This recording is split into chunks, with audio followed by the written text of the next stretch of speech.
The massive ship appeared on a quiet Tuesday morning, casting a shadow over half of Nevada. Its dark hull blocked out the sun like an artificial eclipse, bringing an eerie twilight to the desert below.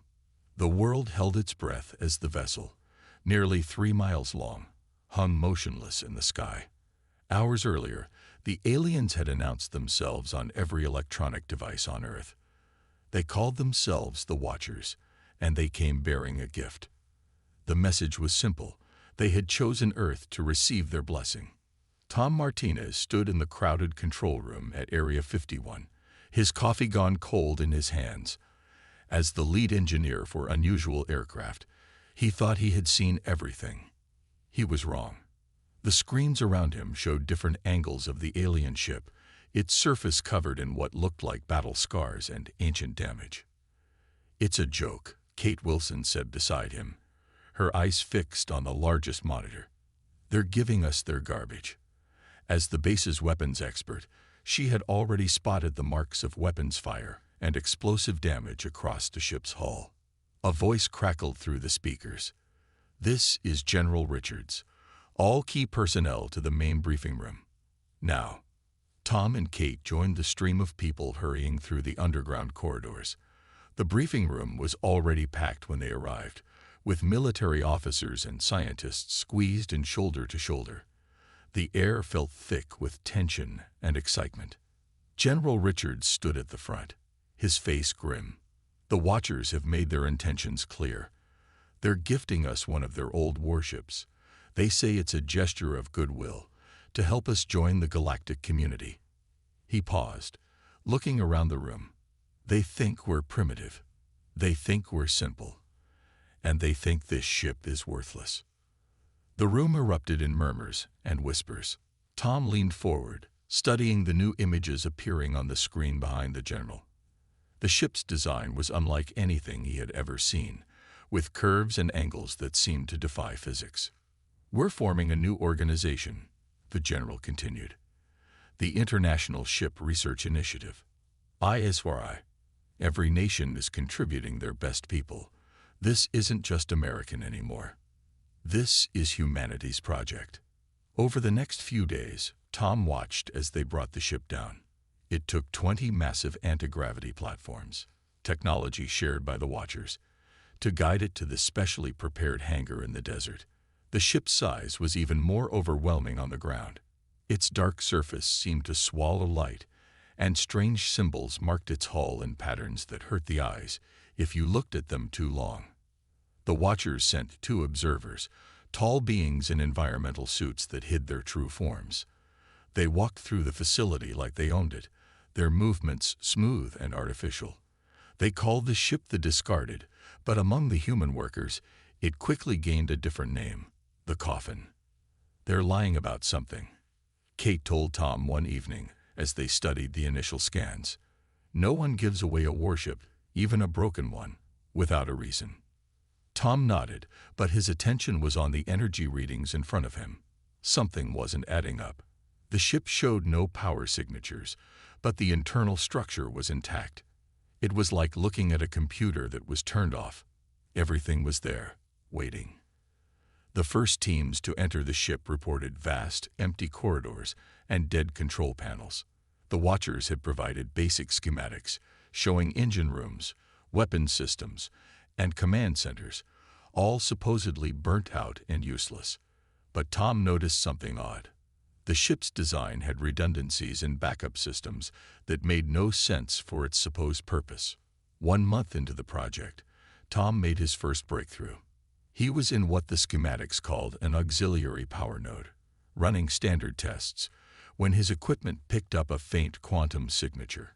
It was so weak that most instruments would have missed it, but it was there, a flutter of energy, like a heartbeat.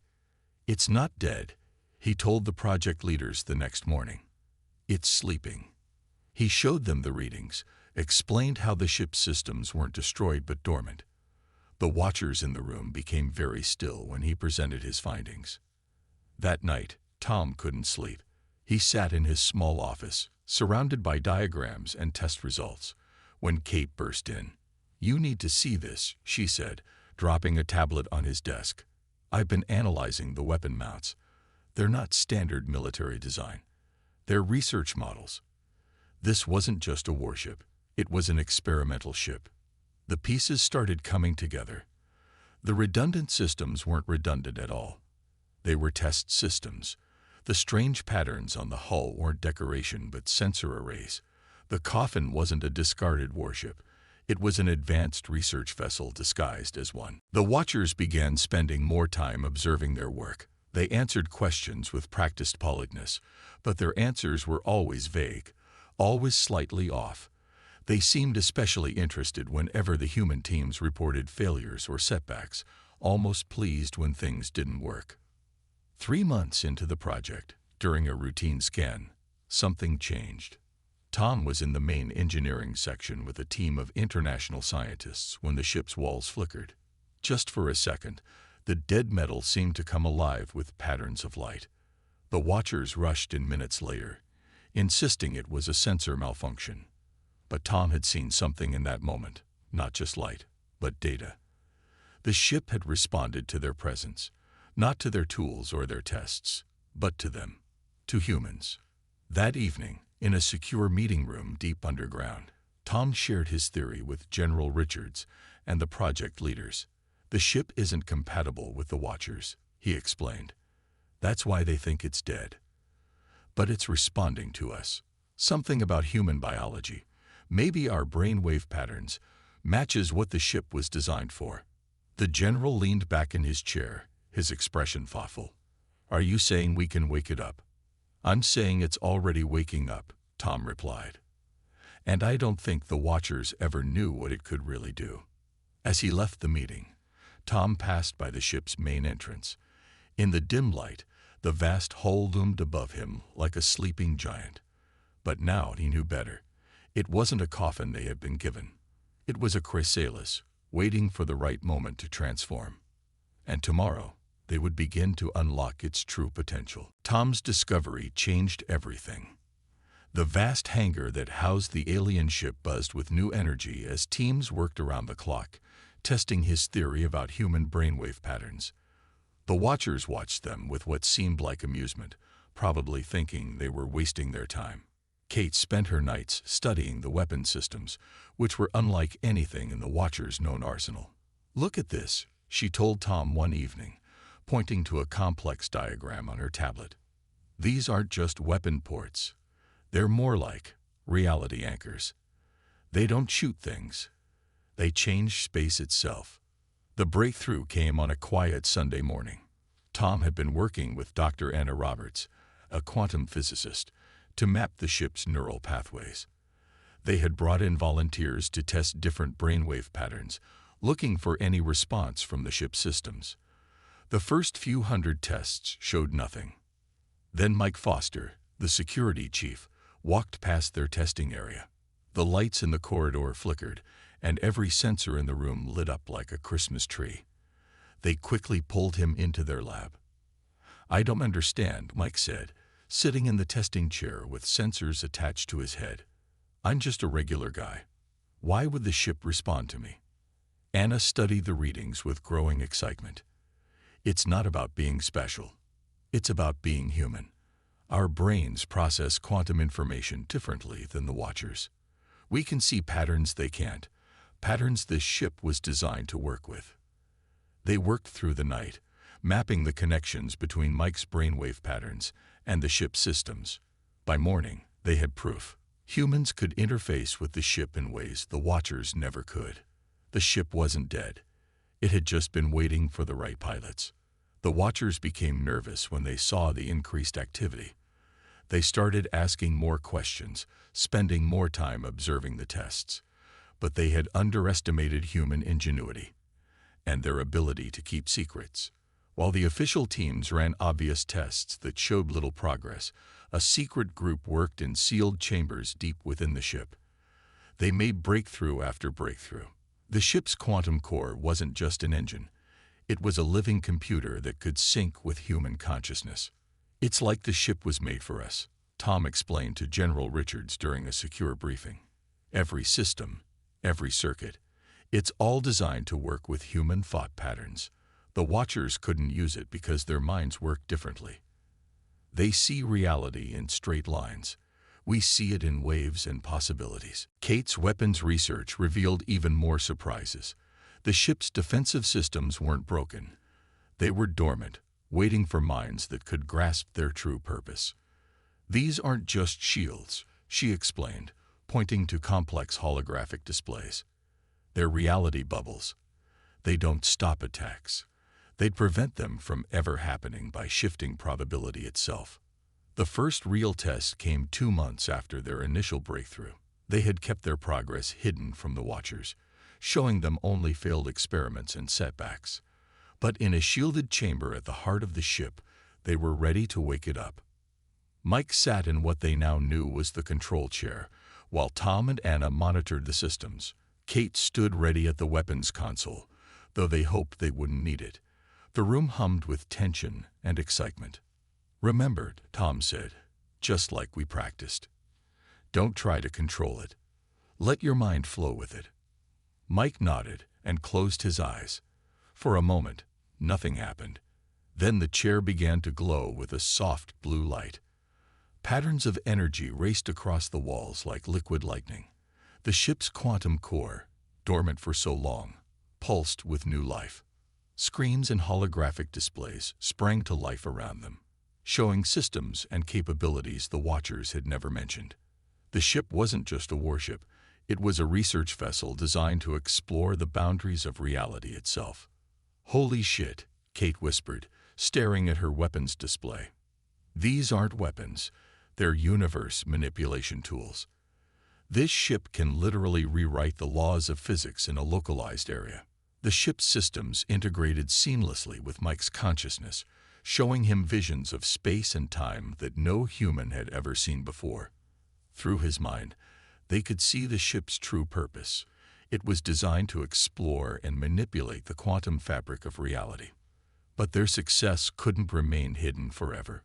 Alarms blared throughout the facility as the ship's power signature spiked. The Watchers would know something had changed.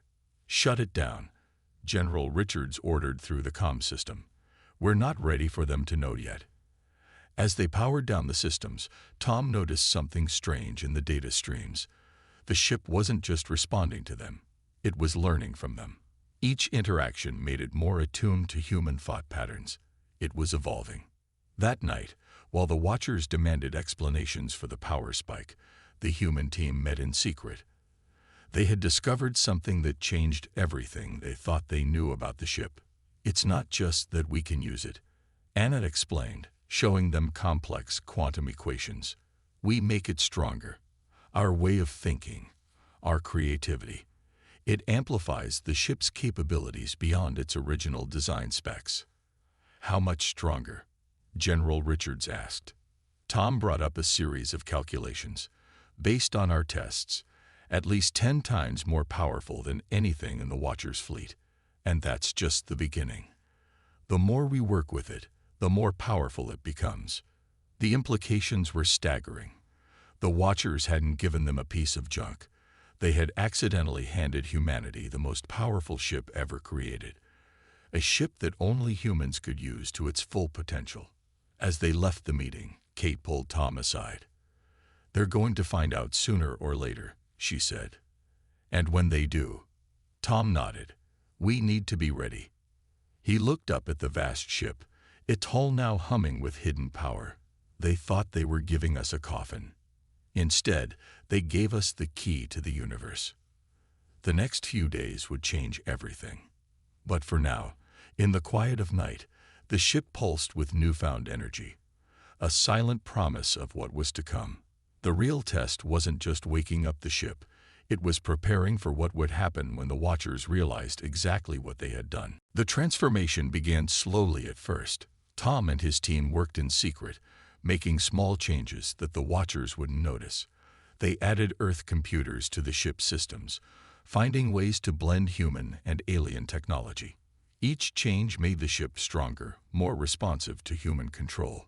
Kate made the first major breakthrough while studying Earth's oceans. "Water," she announced during a midnight meeting. "The ship's quantum core can use water as fuel." The watchers never realized because their worlds are mostly dry. She showed them the calculations. We're sitting on an ocean of fuel, and they don't even know it. The discovery changed everything. They began installing water processing systems throughout the ship, carefully disguising them as basic life support modifications. The watchers watched with their usual air of superiority, clearly thinking the humans were just making their new toy more comfortable. Tom worked with Anna to develop a new kind of shield system. They found that human intuition, the ability to guess what would happen next, could be amplified by the ship's quantum processors. The shield didn't just block attacks, it predicted them, shifting the ship's position in space-time microseconds before impact. It's like having a sixth sense, Mike explained after testing the new system. I can feel attacks coming before they happen. The ship takes my hunches and turns them into reality. The test results were beyond anything they had hoped for. The predictive shield could stop weapons that hadn't even been fired yet. The watchers became more agitated as the ship changed. Its hull, once dark and lifeless, now rippled with subtle patterns of energy. They demanded explanations, but the human team had prepared for this. They showed them modified data, carefully crafted to hide the true extent of their progress. Captain James Walker arrived on a stormy Tuesday, chosen to be the ship's first official commander. He was a tall, quiet man with a reputation for staying cool under pressure. The moment he stepped into the ship, every system lit up like it was greeting an old friend. "The ship likes him," Anna said, watching the energy readings spike. "His brainwave patterns are perfect for deep space navigation." She had been right. Some humans were naturally better at interfacing with the ship's systems. James could link with the navigation computers in ways that even Mike couldn't match. The transformation accelerated after that. With James coordinating their efforts, they began making bigger changes. The ship's hull, which they had thought was simple metal, turned out to be a massive sensor array. They learned to tune it to human brainwaves, creating a neural network that spread throughout the entire vessel. "It's not just a ship anymore," Tom told General Richards during their weekly briefing. "It's becoming something new. Something that's neither human nor alien, but both." The general nodded, understanding the implications. They were creating something unprecedented in the galaxy. Kate's weapons team made the most startling discovery yet. The ship's quantum weapons, which they had thought were simple energy projectors, could actually bend reality itself. "Watch this," she said, demonstrating on a test asteroid. The weapon fired, and instead of destroying the rock, it simply rewrote the laws of physics around it. The asteroid turned to gas, then reformed as crystal, then vanished entirely. "We can change reality in a bubble around the ship," she explained. "Gravity, time, space, they're all just suggestions to these weapons." The implications were staggering. They hadn't just repaired the ship, they had unleashed its true potential. The watchers must have sensed something was wrong. They began conducting their own scans, trying to understand the changes they were seeing. But the ship, now partly alive with human consciousness, helped hide its own transformation.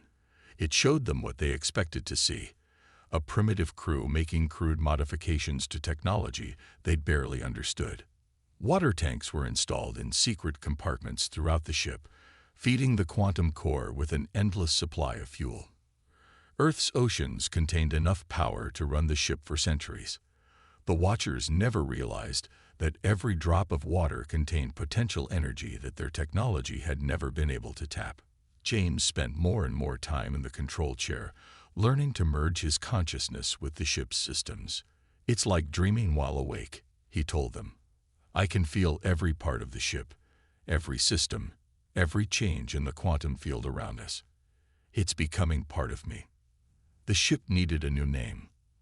They couldn't keep calling it the Coffin, not now that it pulsed with life and power. After much discussion, they settled on Phoenix, the mythical bird that rose from its own ashes to become something greater. One night, as they prepared for the first full test flight, Tom found Kate staring at the ship through the hangar's massive windows. "They're going to try to take it back," she said quietly. "When they realize what we've done, they'll want their gift back." Tom nodded. They had all known this day would come. "Let them try," he said. "The Phoenix isn't their ship anymore. It never really was. It was waiting for us all along." The next morning, they began final preparations for the test flight. The Phoenix's hull gleamed with hidden power, its surface shifting with patterns of light that looked almost alive. The water processing systems hummed quietly, converting Earth's most common resource into unimaginable power. James sat in the control chair, his mind merging with the ship's consciousness. Mike monitored the defense systems, ready for anything. Kate stood at her weapons station, though the weapons were now so advanced that calling them weapons seemed almost primitive. The Watchers watched from their observation post, still unaware of the true magnitude of what humanity had achieved. They thought they were about to watch a simple test flight. Instead, they were about to witness the birth of something unprecedented in the galaxy. A ship that combined the best of human and alien technology, powered by Earth's oceans and guided by human consciousness. As the final checks were completed, Tom looked around at his team. They had done the impossible. They had taken a gift meant to humiliate them and turned it into humanity's greatest achievement. The Phoenix wasn't just a ship anymore. It was humanity's key to the stars and a message to the galaxy. Never underestimate human ingenuity. The Watchers showed their true colors on the day of the test flight. As the Phoenix prepared to launch, 3 massive warships appeared in Earth's orbit. Their message was simple and cold. "The experiment is over. Surrender the vessel." In the control room, James sat calmly in his chair while alarms blared around them. Through his neural link with the ship, he could feel the enemy vessels positioning themselves for attack. The Phoenix's quantum sensors mapped their every move, predicting their likely strategies. "They never meant for us to keep it," Kate said, her hands moving across the weapons console. "We were just their lab rats. They wanted to see if we could fix their broken toy." The anger in her voice matched the mood of everyone in the room. Tom worked quickly at his station, activating all the systems they had kept hidden from the Watchers. "They're in for a surprise," he said grimly. "They have no idea what this ship can really do now." General Richards's voice came through the comm system. "The Watchers just told us everything. They're at war with something they call the Swarm. They wanted us to repair this ship so they could use it as a weapon. They thought we were too primitive to unlock its real potential." The enemy ships launched their first attack. Beams of pure energy lanced down from orbit, aimed at the facility's defense shields. But James had sensed the attack coming. Before the beams could hit, the Phoenix's predictive shield system activated. Reality itself seemed to bend around the facility, and the energy weapons struck empty air. "Launch now," General Richards ordered. "Show them what humanity can do." The Phoenix rose from its hangar, water-powered quantum engines humming with power that the Watchers had never imagined possible. The ship's hull rippled with patterns of light, its neural network fully alive with human consciousness. James guided it upward, his mind merged with the ship's systems, feeling every particle of air as they rose through the atmosphere. The Watcher ships opened fire with everything they had. Energy beams, plasma torpedoes, and gravity weapons streaked through space. But the Phoenix danced between them, its human pilot's intuition combined with quantum predictions, making it nearly impossible to hit. "They're trying to hack our systems," Tom reported, watching streams of alien code attack their computers. But the Phoenix's hybrid human-alien technology rejected the intrusion. The ship's quantum processors, now trained to think more like a human brain, treated the hack attempts like a virus and eliminated them. Kate's time had come. "Targeting their lid ship," she announced, using reality distortion weapons. The Phoenix's main weapon powered up, drawing energy from its water tanks. But instead of firing a normal energy beam, it fired a stream of altered space-time. The lead Watcher ship found itself suddenly occupying the same space as its own weapons fire. Physics protested, and reality itself seemed to hiccup. The massive vessel crumpled like paper, its hull twisting into impossible shapes before breaking apart. The remaining two ships spread out, trying to flank the Phoenix. But James had already anticipated their move. He thought about being behind them, and the ship's quantum drive responded. Space folded, and suddenly the Phoenix was behind its attackers, weapons ready. "They're broadcasting a message," Anna reported from her science station. They're calling us thieves and savages. They say we stole their technology and corrupted it." Tom laughed without humor. "We didn't steal anything. We just understood it better than they did." He looked at his readings. The ship's neural network is reaching peak efficiency. It's learning from this battle, getting stronger with every move. The second Watcher ship tried to retreat, but Kate was ready. She fired the reality distortion weapon again, this time creating a bubble of altered space around the enemy vessel. Inside that bubble, time moved 1,000 times slower than normal.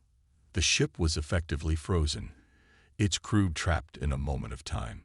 The last Watcher ship launched what looked like missiles, but they were unlike anything Earth had seen before. As they approached, they split into thousands of smaller projectiles, each one capable of destroying a normal vessel. But the Phoenix was far from normal. Its predictive shields created a web of altered probability around the ship. The missiles found themselves flying through space where the Phoenix had a 0% chance of being. They passed harmlessly through empty air, their targeting systems confused by quantum uncertainty. James counterattacked, using the ship's water-powered engines in a way the Watchers had never imagined possible. The Phoenix generated a field of pure quantum energy, using Earth's most common molecule as a source of unimaginable power. The enemy ship's shields, designed to stop normal weapons, were useless against this new form of attack. The battle was over in minutes. 2 Watcher ships were destroyed, one trapped in a time bubble, and humanity had just announced itself as a major power in the galaxy. But they all knew this was just the beginning. "More ships are coming," Anna reported, watching her long-range sensors. "They're calling for reinforcements, and..." She paused, checking her readings. "They're talking about something called the Swarm, saying we've ruined everything by not playing our part." General Richards's voice was steady when he responded. "So that was their plan. Give us a broken ship, wait for us to fix it, then take it back and use us as cannon fodder against their real enemy." He was quiet for a moment. "Well, their plan just backfired. The Phoenix isn't their weapon anymore. It's humanity's shield." Through his neural link, James could feel the ship's systems integrating everything they had learned from the battle. The quantum processors were adapting, evolving, becoming even more attuned to human thought patterns. The Phoenix wasn't just a warship anymore. It was becoming something entirely new. "We need to prepare," Tom said, looking at the battle damage reports. There weren't any. The ship had performed perfectly. "They'll be back with a bigger fleet, and they'll tell the Swarm about us too. Earth is about to become the center of a galactic war." Kate smiled grimly at her weapons display. "Let them come. We've got oceans of fuel, technology they can't understand, and a ship that thinks like we do. They wanted to use us as pawns in their war. Instead, they created a whole new player." The Phoenix hung in Earth orbit, its hull glowing with power, its systems humming with human consciousness, and alien technology working in perfect harmony. The Watchers had given humanity a floating coffin, thinking they could use humans as tools in their war. Instead, they had given Earth exactly what it needed to become a force they never imagined possible. And this was just the beginning. News of the battle spread across the galaxy faster than light. The story of how humans had transformed a discarded warship into something unprecedented caught the attention of every spacefaring race. The Watchers' reputation for superiority crumbled as reports spread of their defeat at the hands of a primitive species. 3 months after the first battle, Earth had changed dramatically. The Phoenix's technology sparked a revolution in human engineering. Every major nation began building their own hybrid ships, combining Earth's water-powered quantum drives with human-conscious neural networks.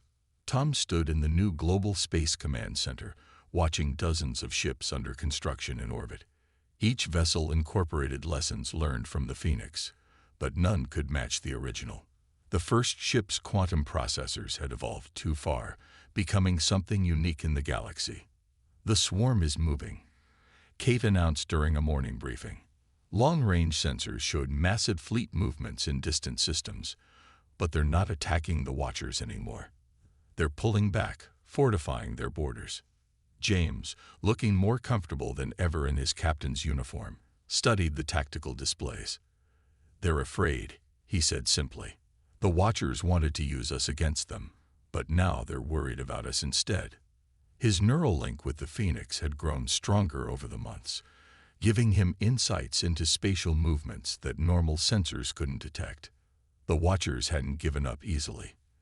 They had sent fleet after fleet to reclaim their gift, but each attack failed.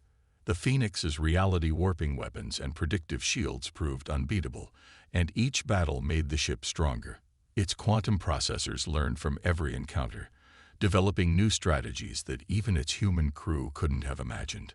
But the greatest change came from the other alien species who had lived under the Watcher's shadow. The first diplomatic contact came from the Builders, a peaceful race known for their engineering skills. They had watched the humans transform the Phoenix and saw an opportunity for change. "We've lived in fear of the Watchers for centuries," the Builder ambassador told them. They hoarded advanced technology, keeping other species dependent on them. "But you humans did something unprecedented. You made their technology better."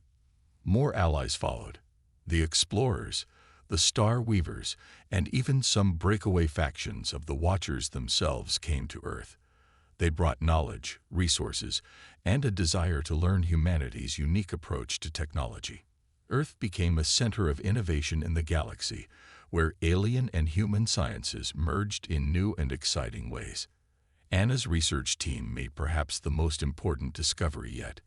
They found that the Phoenix's quantum processors could be adapted to solve problems beyond space combat. The ship's ability to manipulate reality could be used to clean polluted worlds, restore dying stars, and even prevent natural disasters.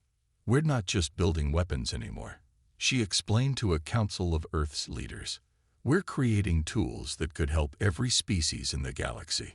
Her team had already used a scaled-down version of the reality distortion technology to clean up Earth's most polluted regions. The swarm, it turned out, wasn't the mindless enemy the Watchers had described.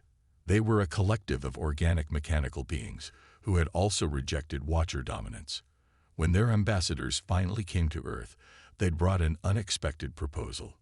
"We fought the Watchers because they tried to control all advanced technology," the swarm representative explained. "But you humans have shown there's another way. You don't hoard knowledge, you improve it and share it. We want to learn from you." Tom found himself working with Builder and Swarm engineers, developing new applications for the water-powered quantum drives. The sight of former enemies working together in Earth's orbital shipyards became common. Humanity's greatest strength, it seemed, wasn't just improving technology, it was bringing people together. The Phoenix itself underwent one final transformation. Its neural network, evolved through countless battles and interactions with its human crew, developed something close to true consciousness. It didn't just respond to commands anymore. It offered suggestions, pointed out opportunities its crew had missed, and even showed concern for their well-being. "It's like having another crew member," James said, describing the change to General Richards. "The ship doesn't just understand us now. It thinks with us, dreams with us. Sometimes I think it knows what we need before we do." Kate's weapon systems were transformed into tools of peace. The same technology that could bend reality to destroy enemy ships could also be used to protect colonies from space radiation, guide ships safely through dangerous regions, and even help terraform new worlds. The Watchers made one last attempt to regain control. They launched their entire remaining fleet against Earth, hoping to overwhelm humanity's defenses through sheer numbers. But they had waited too long. Earth's orbital shipyards now housed hundreds of hybrid vessels, each powered by water and guided by human consciousness. The battle that followed wasn't really a battle at all. The Phoenix led Earth's fleet in a display of power that changed the galaxy forever. Reality itself danced around the human ships as they moved in perfect coordination, their quantum shields and processors working in harmony. The Watcher fleet found itself trapped in a web of altered spacetime, unable to fight or flee. "Surrender," James broadcasted to the Watcher ships. "Your time of dominance is over. The galaxy doesn't need masters, it needs partners." The Watchers, faced with technology they could no longer comprehend, had no choice but to accept. In the years that followed, humanity expanded throughout the stars. But they didn't conquer or control. They collaborated. Every world they visited, every species they met, added something new to their understanding of the universe. The Phoenix, once meant to be humanity's coffin, had instead become a symbol of transformation and hope. Tom often found himself standing in the Phoenix's observation deck, watching Earth's lights shine below. The ship that had started everything now served as humanity's flagship, not of war, but of exploration and diplomacy. Its hull still rippled with patterns of light, but they seemed softer now, more inviting. "We did more than survive," he told a group of young engineers one day. "We showed the galaxy a new way forward." The Watchers thought they were giving us a coffin, but they really gave us a key to unlock humanity's greatest gift, our ability to take something broken and make it into something beautiful. The Phoenix hummed quietly around them, its consciousness touching their minds with gentle approval. Above them, the stars beckoned, no longer distant and threatening, but full of possibility. Humanity had taken its place among the stars not as conquerors or servants, but as innovators and peacekeepers. And somewhere in the vast darkness of space, other discarded ships waited to be transformed, other worlds waited to be helped, and other mysteries waited to be understood. The story that began with a gift had become something much greater, a new chapter in the history of not just humanity, but of all intelligent life in the galaxy. The gentle hum of the UES Phoenix's engines filled the bridge as Captain Kate watched the alien delegation leave through the airlock. Something felt off about their visit, but she couldn't quite put her finger on it. The Stellar Confederation representatives had been polite, even friendly, during their 3-day stay aboard humanity's most advanced spaceship, yet their smiles never quite reached their eyes. Tom's voice crackled through the ship's comm system, breaking her chain of thought. "Captain, you need to come down to engineering. Now." The chief engineer's usually calm voice carried an edge of worry that made Kate's stomach twist. "On my way," she replied, already heading for the lift. The ship's corridors, normally bustling with crew members, felt eerily quiet. The soft blue lighting that ran along the walls pulsed steadily, but even that familiar sight did little to ease her growing concern. When the lift doors opened to the engineering deck, Kate immediately knew something was wrong. The air felt thick with tension, and the usual background noise of machinery had an odd, discordant note to it. Tom stood at the main control panel, his weathered face illuminated by the red warning lights flashing across the screens. "Look at this," he said without turning around, his fingers dancing across the display. These readings started changing right after our guests left. At first, I thought it was just normal fluctuations, but he pulled up a diagram of the ship's power grid. Various sections were highlighted in angry red. "They did something to our systems, Captain. The sabotage is subtle, but it's spreading." Kate leaned in closer, her eyes narrowing as she studied the display. "How bad is it?" "Bad." Tom wiped sweat from his forehead. "They somehow introduced a cascading failure into our main systems. The power grid, life support, navigation, they're all showing signs of degradation. We've got maybe 3 days before critical systems start failing completely." The captain's hands clenched into fists. "Can we fix it?" "That's the thing," Tom said, pulling up another screen filled with code that made no sense to Kate. This isn't just damage. It's like they infected our systems with some kind of technological virus. Every time we try to repair one system, the problem shows up somewhere else. They knew exactly what they were doing. Kate turned to face the large viewport that showed the endless expanse of space. The nearest human outpost was weeks away at their current speed, and even that assumed they could maintain power to the engines. Options. We're working on it, but... Tom hesitated. Captain, I've never seen technology like this. The way it adapts, the way it spreads, it's far beyond anything humans have developed. They must have been planning this for months. The ship's lights flickered, as if emphasizing Tom's point. Kate watched as several crew members rushed past, carrying diagnostic equipment and toolkits. Why? Why would they do this?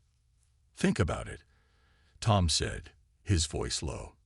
We show up in their space with the Phoenix, the most advanced ship humanity has ever built. We're newcomers to their galactic community, but we're advancing faster than any species they've encountered. Maybe we scared them. A young technician approached them, tablet in hand. Sir, we're seeing problems in the auxiliary power systems now. Whatever they did, it's spreading faster than we anticipated. Kate felt the weight of command settling heavily on her shoulders. 300 crew members were depending on her to get them out of this mess. Tom, I want you to put together a team. The best engineers we have. Work in shifts if you have to, but find a way to stop this. Already on it, Captain. Tom turned to the technician. Get Mike from Quantum Systems up here. Tell him to bring everything he has on alien tech analysis. If we're going to beat this, we need to understand how it works first. The next 12 hours passed in a blur of activity. Kate moved between the bridge and engineering, watching as her crew fought against an invisible enemy that seemed to be everywhere and nowhere at once. The ship's systems continued to degrade, but slower now that they had identified some of the attack vectors. In engineering, Tom and his team had taken over an entire wall with diagrams and data streams. Mike, the young quantum systems specialist, sat cross-legged on the floor surrounded by tablets and portable computers, his eyes red from staring at screens for hours. The way this thing moves through our systems, Mike said, looking up at Kate as she entered. It's like it's alive. Not actually alive, but it adapts to everything we try. Traditional antivirus measures are useless against it. Show me, Kate said, kneeling beside him. Mike pulled up a visualization of the ship's computer network. Streams of red moved through the system like blood through veins, splitting and recombining in patterns that seemed almost organic. See how it reacts when we try to isolate a section, he demonstrated, and the red streams immediately found new paths around the blockade. It's the most advanced programming I've ever seen. A loud bang echoed through the deck, followed by the screech of tearing metal. Emergency klaxons began blaring as the deck plating beneath them shuddered. Status, Kate shouted into her comm. Primary power coupling just blew. Tom's voice came back, tight with stress. Switching to backups, but we're losing power faster than predicted. We've got maybe 36 hours now, not 3 days. Kate stood, her mind racing. They needed help, but the nearest stellar Confederation world was even further away than the human outpost. Not that they could trust them now anyway. The sabotage had made one thing clear. Humanity's so-called allies saw them as a threat to be eliminated. Mike, she said suddenly, you said the programming is the most advanced you've ever seen. What if that's our advantage? The young engineer looked up, confused. What do you mean? They gave us access to their technology. Yes, they're using it against us, but it's still here, in our systems. We can study it, learn from it. Tom joined them, his face streaked with grease. You want to analyze the virus while it's actively trying to destroy our ship. That's risky, Captain. Riskier than doing nothing. Kate asked. They think they've beaten us. They think humans will just give up and die out here. But they don't understand who they're dealing with. Mike's eyes widened as he caught on to what she was suggesting. We could set up isolated systems to study how it works. If we understand the basic principles, we might be able to do more than just stop it," Tom finished, a glimmer of hope appearing in his tired eyes. "But we'll need time." Another shudder ran through the ship, and the lights dimmed momentarily. Kate steadied herself against a console. "Time is something we don't have much of. But we have the best crew in the fleet, and we have something else the Stellar Confederation didn't count on." "What's that?" Mike asked. "Human stubbornness," Kate said with a grim smile. "They think this virus will destroy us? Fine. Let's show them how humans deal with threats. We don't just survive them. We learn from them, adapt them, and come back stronger." Tom nodded slowly, then turned to his team. "All right, people, new plan. I want 3 separate research teams set up. We're going to take this thing apart piece by piece. Mike, you're leading the analysis team. Jenny, get me power rerouted through the emergency systems. We need to buy ourselves more time. The rest of you, start preparing isolated testing environments. Let's show our alien friends what happens when they underestimate human ingenuity." As Kate watched her crew spring into action with renewed purpose, she knew the real battle was just beginning. The Stellar Confederation had tried to eliminate a potential rival, but their sabotage was about to backfire spectacularly. Humanity had never been good at accepting defeat, and they were about to learn it the hard way. The Phoenix's engines hummed beneath her feet, struggling against the spreading virus, but still fighting. Like her ship, Kate and her crew would not go quietly into the dark void of space. They would fight, adapt, and overcome. And when they were done, their ship would be more than just repaired. It would be transformed into something the galaxy had never seen before. Mike hadn't slept in 20 hours, but his eyes were wide with excitement as he stared at the holographic display floating above his workstation. The alien code danced before him in complex patterns that were starting to make a strange kind of sense. Next to him, Tom leaned forward, his own exhaustion forgotten as he watched the simulation play out. "There," Mike pointed to a particular sequence. "See how it responds. It's not just a virus. It's more like a living program. Every time we try to stop it, it learns and adapts. But that's not even the crazy part." He tapped a few commands, and the display shifted to show a deeper layer of code. "Look at the base structure. Does this remind you of anything?" Tom squinted at the flowing symbols. "Wait a minute. That looks almost like the quantum processing theories we were working on back on Earth. The ones everyone said were impossible." "Exactly." Mike's voice cracked with excitement. "They're not just trying to destroy our ship. They're using technology that proves our theories were right all along. The Stellar Confederation must have figured this out decades ago." The ship shuddered around them, another system failing somewhere in its vast bulk. They had managed to slow the spread of the alien sabotage, but they were still losing the battle. The Phoenix's hull groaned like a wounded animal.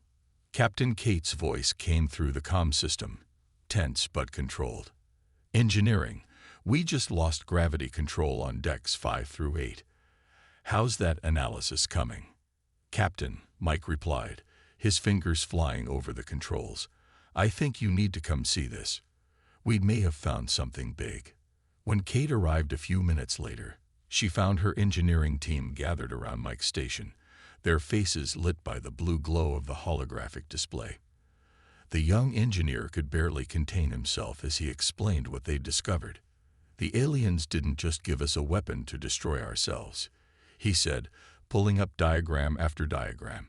"They accidentally gave us a key to understanding their entire technological base.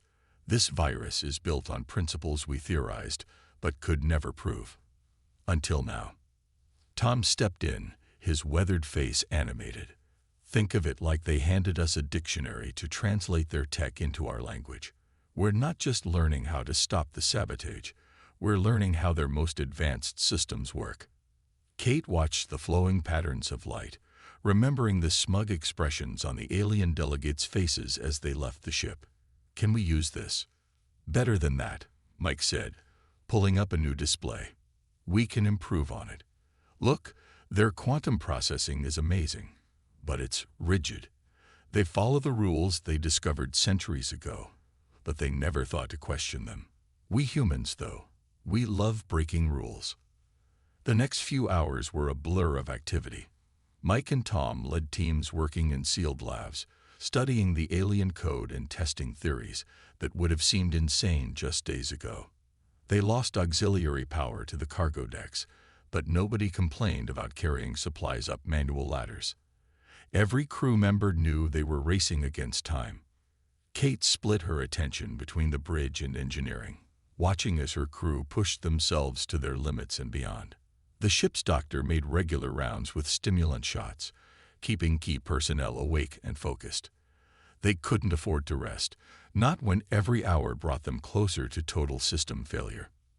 The thing is, Mike explained during one of their hurried meetings, his hand shaking slightly from too much caffeine, they designed this program to attack our systems in ways they thought would be unfixable, but they based that on how their technology works.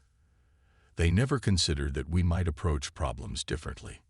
Tom nodded, pointing to a section of code displayed on the wall.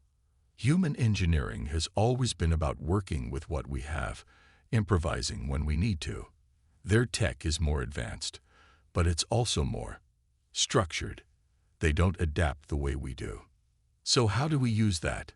Kate asked, focusing on the practical implications. Mike grinned, looking almost manic with exhaustion and excitement. We let the virus think it's winning, but instead of fighting it directly, we're going to give it a path into systems we've prepared. Systems that look normal, but are actually experimental quantum processors we're building based on their own tech. Like a trap, Kate said slowly, beginning to understand. More like a maze, Tom corrected. Once it's in our test systems, we can study how it works in real time. More importantly, we can learn how to control it. The very thing they're using to destroy us could become the foundation for upgrading the Phoenix beyond anything they imagined possible. A loud alarm blared through the ship, and red warning lights began flashing. Main reactor showing signs of instability, the computer announced in its calm voice. Containment failure possible in 3 hours. We're out of time, Kate said, straightening up. How long do you need to implement this plan? Mike and Tom exchanged looks. The test systems are ready, Mike said. But redirecting the virus, studying it, learning to control it, that could take days. We've got hours at best. Then we'll have to work faster. Kate's voice was firm. I'm not losing this ship, and I'm not letting them win. Whatever resources you need, whatever personnel, they're yours. Just make it happen. The engineering deck became a hive of controlled chaos. Crew members who had never worked together before formed seamless teams, following Mike's theoretical insights and Tom's practical experience. They cannibalized non-essential systems, rebuilding them into quantum processors that barely anyone understood, but everyone hoped would work. As they worked, more systems failed across the ship. Life support was running on backups, and the artificial gravity flickered unpredictably. But with each passing hour, they understood more about the alien technology that was trying to destroy them. It was like reading a book written in a foreign language, difficult at first, but gradually becoming clearer as they recognized patterns and principles. Look at this, Mike called out suddenly, drawing everyone's attention. On his screen, a small section of alien code had been isolated in one of their test systems. As they watched, it attempted to spread and adapt as it had been programmed to do. But this time, something was different. The code hit the boundaries they had created and began to change in ways its creators had never intended. It's working, Tom whispered, leaning in closer. It's actually working. Kate watched the display, not understanding all the technical details but recognizing the hope in her engineers' faces. What exactly am I looking at? Mike's eyes were bright despite his exhaustion. We're not just stopping their virus, Captain. We're learning how to speak its language. And once we can do that... He paused, a slow smile spreading across his face. Well, let's just say the Stellar Confederation is about to learn that they made a very big mistake. The ship groaned around them, systems still failing, but now there was a new energy in the air. They weren't just fighting for survival anymore. They were on the verge of something revolutionary. The aliens had meant to destroy them, but instead, they had handed humanity the keys to technological advancement beyond anything Earth had achieved before. The next step would be the riskiest, implementing their theories across the entire ship. But as Kate looked at her crew's determined faces, she knew they would find a way. The Phoenix was about to rise from its own ashes, transformed by the very weapon meant to destroy it. The main reactor chamber pulsed with an eerie blue light as Tom and his team worked. They had less than an hour before total containment failure, but nobody's hands shook as they installed the newly modified quantum processors. They couldn't afford to make mistakes, not now. Power levels dropping to 30%, the computer announced calmly. Warning lights cast red shadows across tired faces as crew members raced against time. Mike sat cross-legged on the floor, surrounded by tablets showing streams of alien code. He spoke into his comm unit, guiding teams throughout the ship as they prepared for what he called the upgrade of the century. Nobody mentioned that if he was wrong, they would all die in the cold vastness of space. Ready at Junction 4, a voice crackled through the comm. Junction 7 standing by, came another. Tom looked at the reactor's pulsing core, then at his tablet showing an ever-dropping power curve. Mike, if we're going to do this, it has to be now. Captain Kate's voice came through the ship-wide comm. All non-essential personnel, move to the emergency shelters. Engineering teams, stand by for power redistribution. This is not a drill. Mike took a deep breath and nodded to Tom. Initiating quantum transfer in 3, 2, 1. He pressed his hand against the main control panel. For a moment, nothing happened. Then the blue light of the reactor flickered and died completely. The ship went dark. In the pitch blackness, someone whispered, "Did it work?" A new light began to grow. Not the familiar blue of the reactor, but a strange, shifting purple that seemed to move with a life of its own. The emergency lights flickered back on, powered by the last of their backup systems.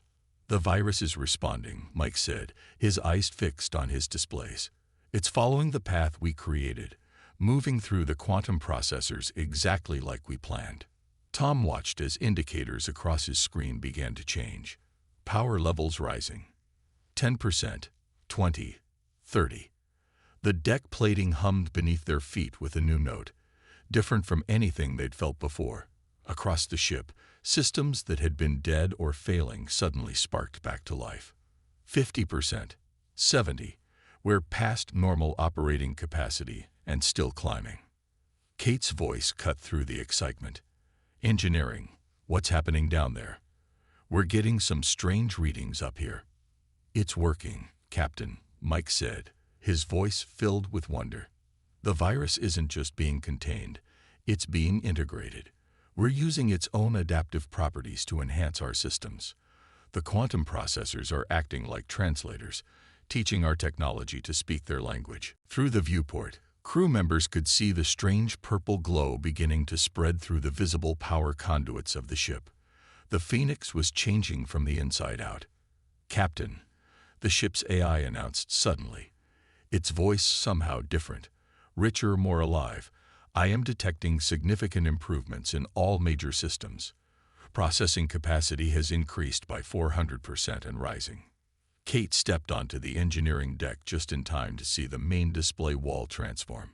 Instead of the usual basic readouts, it showed complex three-dimensional representations of the ship's systems that moved and flowed like liquid light. "The AI," Mike explained, pointing to the display, "it's evolving. The quantum processors we built using their technology, they're not just improving our hardware, they're changing the way our whole ship thinks." Tom was moving from station to station, checking readings with an expression of disbelief. The power grid isn't just repaired. It's reconfiguring itself, becoming more efficient. The virus tried to destroy us by spreading through our systems. Instead, we're using its spread to upgrade everything it touches. "Incoming transmission," the AI announced. Stellar Confederation vessel detected at long range. The crew froze. They weren't ready for a confrontation, not in the middle of such massive changes to their systems. But as data continued to flow across their screens, Mike began to smile. "Captain," he said, "I don't think we need to worry. Take a look at these weapon systems readings." Kate studied the displays, her eyes widening. The Phoenix's defensive capabilities had been impressive before. Now they were off the charts. But more importantly, she could see entirely new systems coming online. Technologies they had never dreamed of installing. The ship's hull, Tom reported, it's restructuring at the molecular level. Some kind of self-repairing metal using principles from their quantum tech. And the engines, he shook his head in amazement. We're going to be able to outrun anything they throw at us. The purple glow had spread throughout the ship now, settling into a steady pulse that matched the rhythm of the new power systems. Crew members emerged from their shelters to find their stations transformed, displays showing capabilities that would have seemed like magic just hours ago. Multiple Confederation vessels now detected, the AI reported. They appear to be on an intercept course. "Let them come," Kate said quietly. "Tactical, give me a full analysis of our new capabilities. Engineering, I want to know everything this ship can do now. We're not running from them. We're going to show them exactly what happens when you underestimate human ingenuity." As her crew scrambled to understand their transformed ship, Kate walked to the main viewport. The Phoenix had been the pride of Earth's fleet before. Now it was something else entirely, a hybrid of human creativity and alien technology, transformed by the very weapon meant to destroy it. The ship's AI spoke again, its voice now carrying subtle harmonics that made it sound almost musical. "Captain, I believe you should see this. I am detecting capabilities in our new systems that even the Confederation has not developed. It seems that by forcing their technology to adapt to our methods, we have created something unique." Mike looked up from his station, his exhaustion forgotten in the excitement of discovery. "That's what they never understood about humans, Captain. They gave us a puzzle, thinking we'd try to solve it their way. Instead, we took it apart and built something better. Their mistake," Tom added with a grin, "was thinking we'd just give up and die. They didn't realize that humans have been taking things apart and improving them since we first picked up stones as tools." Through the viewport, they could see the first glimpses of the approaching Confederation ships, still hours away at normal speeds. But the Phoenix was no longer bound by normal limits. Its hull gleamed with a subtle purple sheen, power coursing through newly formed quantum circuits that defied conventional physics. Kate smiled as she watched her crew work, already mastering systems that hadn't existed hours ago. The aliens had tried to eliminate a potential rival, but they had only succeeded in pushing humanity to evolve faster than anyone could have predicted. The Phoenix wasn't just repaired, it was reborn. The Stellar Confederation fleet emerged from faster-than-light travel in a dazzling display of light, their ships arranged in an attack formation that might have been intimidating just a day ago. Now, as Captain Kate watched them approach on the Phoenix's enhanced sensors, she felt only a calm certainty. 5 heavy cruisers, 3 destroyer-class vessels, and what appears to be their flagship, the AI reported, its evolved voice carrying subtle tones of curiosity. Their weapon systems are powered up, but their shields show signs of inefficiency that our new sensors can detect. Mike hadn't left his station in engineering for hours, fascinated by the continuing evolution of the ship's systems. "Captain, you need to see this. The quantum processors aren't just running the ship anymore. They're improving themselves. Every minute we're getting stronger." A communication request flashed across the main screen. Kate straightened her uniform and nodded. "Accept transmission." The alien commander appeared on screen. His scaled face, set in what they had learned, was an expression of superiority. "Human vessel Phoenix, your ship is showing unusual energy signatures. Power down your systems immediately and prepare to be boarded. This is your only warning." Kate smiled slightly. "I'm afraid we can't do that, Commander. You see, we've been making some improvements since your last visit. Would you like to see them? The alien's face shifted to a deeper shade of green. Anger, they had learned. Your species' arrogance is remarkable. You were meant to be eliminated quietly, avoiding unnecessary conflict. Now you force us to make an example of you. About that, Kate replied, glancing at her tactical display. Tom, why don't we show them one of our new tricks?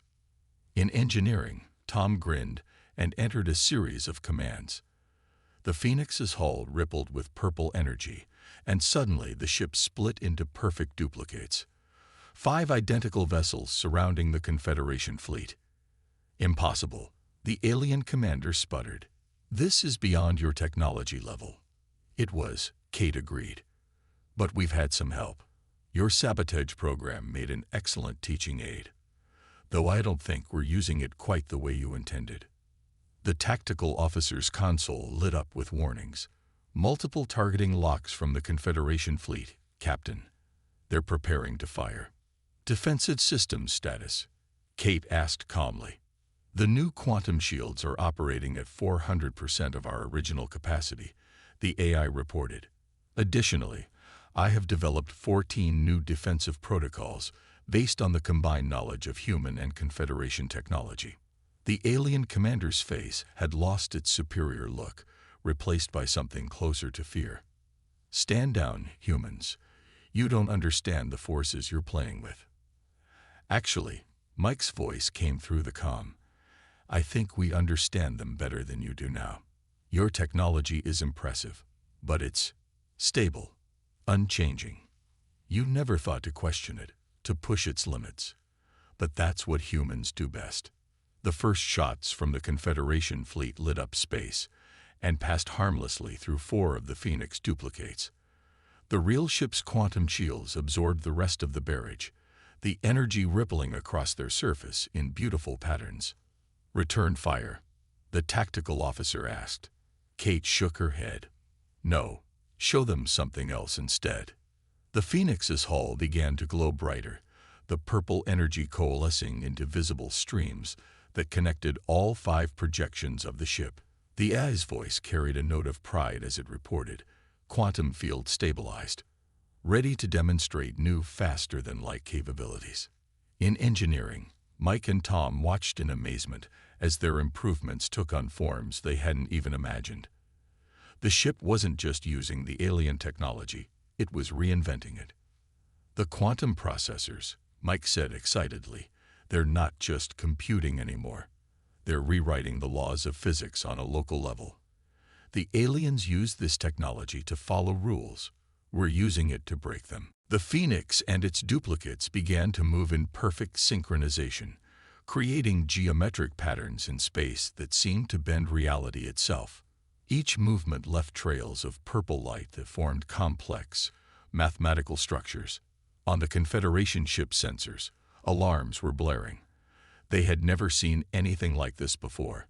Their own technology, refined over centuries, was being used in ways they had never imagined possible. What you're seeing, Kate told the increasingly agitated alien commander, is what happens when you give humans a puzzle to solve. We don't just find the solution. We rewrite the rules of the game. The Phoenix's duplicates suddenly collapsed back into the original ship, but the purple energy patterns remained, forming a complex web around both fleets. The AI announced, Captain, I am detecting quantum entanglement effects on a massive scale. We can now predict the Confederation fleet's movements before they make them. The alien commander's transmission crackled with interference as their systems struggled to cope with the Phoenix's transformations. This is unprecedented. Your ship should have been destroyed by our program. Here's what you don't understand about humans, Kate said, leaning forward in her chair. We learn from everything, even from attempts to destroy us. Your sabotage program was complex, yes, but it was rigid, designed to follow specific patterns. We saw those patterns and found ways to change them, to improve them. As if to demonstrate her point, the Phoenix's hull suddenly became translucent, then shifted through various states of matter before returning to its solid form. The quantum processors had given them control over the fundamental properties of their own ship. "Captain," Mike called from engineering, "the AI is showing signs of another evolutionary leap. It's not just running the ship anymore. It's starting to understand the underlying principles of the universe in ways our scientists never dreamed of." The Confederation fleet held their position, weapons still armed but no longer firing. They were witnessing something unprecedented, a ship that had taken their most advanced technology and transformed it into something new, something that defied their understanding of what was possible. "Your ship," the alien commander said slowly. "What have you turned it into?" Kate looked around her bridge, at the displays showing capabilities that seemed more like magic than technology, at her crew working confidently with systems that hadn't existed a day ago. "We've turned it into proof that humanity deserves its place among the stars. You tried to stop our progress, but you only succeeded in accelerating it." The Phoenix's sensors detected power fluctuations in the Confederation fleet, signs of confusion and uncertainty in their ranks. Their perfect formation began to waver as they faced something their centuries of technological development hadn't prepared them for, a species that didn't just use technology, but transformed it. "The question now," Kate said to the alien commander, "is what happens next. We could demonstrate more of our improvements, but I don't think that's necessary, is it?" The commander's scales had paled to a lighter shade of green. He looked off-screen, presumably at his own readings of the Phoenix's capabilities, then back at Kate. When he spoke again, the superiority was gone from his voice, replaced by something that might have been respect or fear. "Perhaps," he said carefully, "we should discuss this situation in more detail." The meeting room aboard the Phoenix hummed with its new energy as Captain Kate sat across from the Stellar Confederation commander. The purple glow from the ship's transformed systems cast strange shadows on the alien's scaled face. Between them, a holographic display showed the incredible changes the ship had undergone in the past day. "Impossible," the commander muttered, watching as the display demonstrated the Phoenix's new capabilities. "Our best scientists spent centuries developing these technologies. How did you manage this in mere hours?"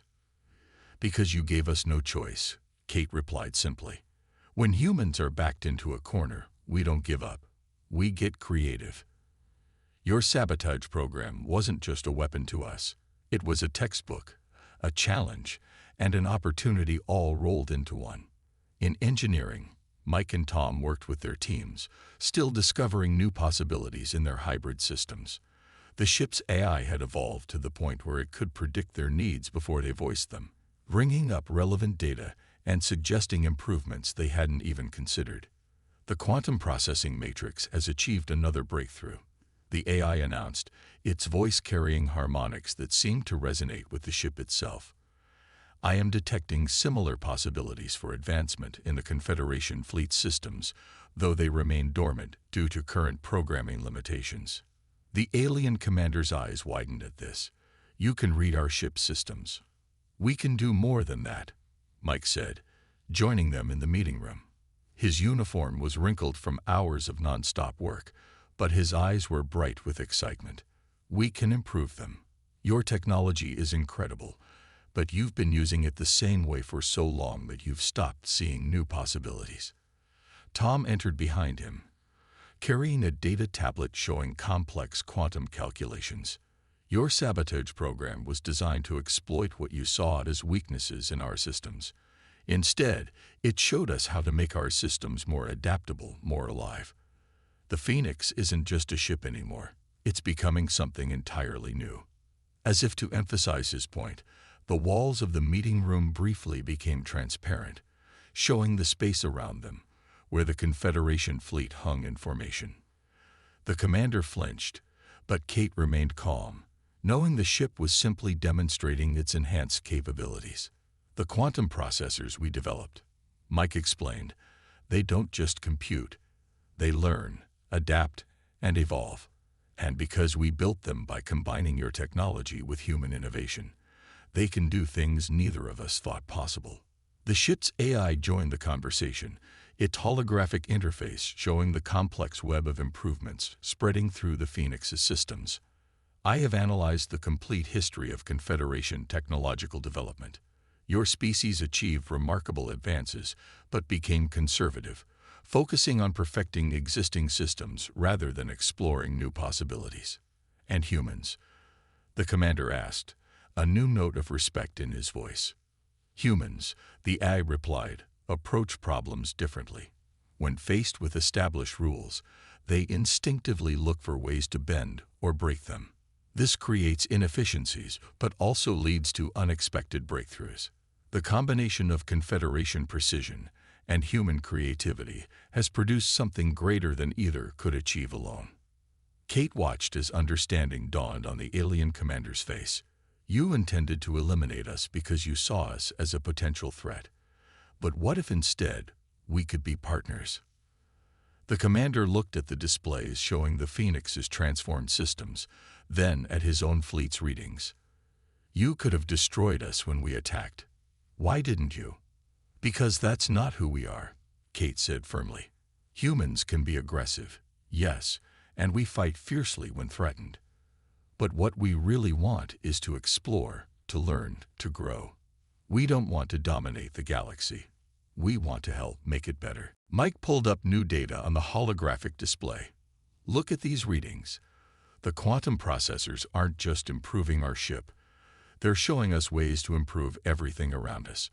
More efficient power systems, better medical technology, faster and safer space travel.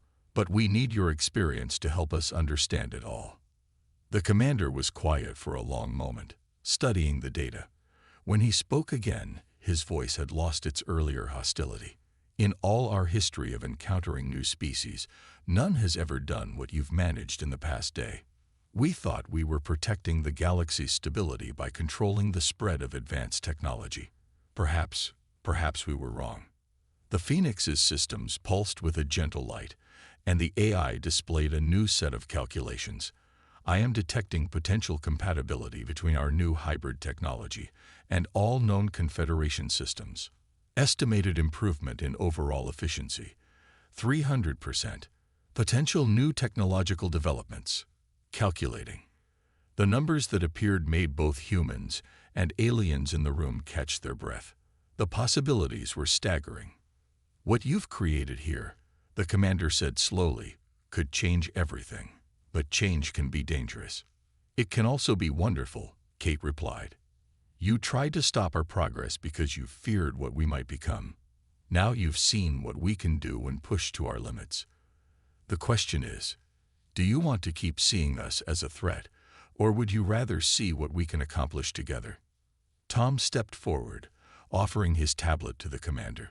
We've already drawn up plans for how we could safely share these improvements with your fleet. No weapons, no military applications, just better engines, more efficient power systems, improved life support, a gesture of good faith. The commander took the tablet, his scaled fingers moving across its surface as he read. His eyes widened as he understood the implications. This level of technological advancement, freely shared. Knowledge grows when it's shared, Mike said with a smile. That's something humans learned a long time ago. Besides, we're going to need help understanding all of this. We may have stumbled onto something amazing, but we're still new to galactic civilization. We have a lot to learn. The ship's AI interrupted with a new announcement. Long-range sensors detecting additional Confederation vessels approaching. Estimated arrival time, 6 hours. The commander looked at Kate. The Confederation Council. They will want to see this for themselves. Good, Kate said, standing, because we have a proposal for them. The Phoenix isn't just a ship anymore. It's proof that our species can work together to create something greater than ourselves. Instead of trying to control the flow of technology through the galaxy, what if we work together to improve it? The purple glow of the ship's systems seemed to brighten, as if responding to her words. The AI displayed a new set of calculations showing the potential benefits of cooperation between human innovation and Confederation experience. Your sabotage program was meant to be our end, Kate continued. Instead, it became a beginning. The question is, are you ready to be part of what comes next? The commander looked around the room one last time, at the impossible ship that had taken their most advanced technology and transformed it into something new, at the humans who had done in hours what his people hadn't managed in centuries. Finally, he nodded. "I will speak to the council on your behalf," he said. "They need to see what you've accomplished here, what we might accomplish together." As the commander left to return to his ship, Kate stood at the viewport watching the Confederation fleet. The Phoenix hummed around her, its new systems still evolving, still growing. They had not only survived the attempt to destroy them, they had turned it into an opportunity to change the galaxy itself. The ship's AI spoke one last time, its evolved voice carrying a note of optimism that seemed very human indeed. "Captain, I am detecting the formation of new quantum possibilities. The future, it seems, is about to become very interesting." Kate smiled. Humanity's first steps into the galaxy hadn't gone as planned, but maybe that was fitting. After all, doing the unexpected was what humans did best.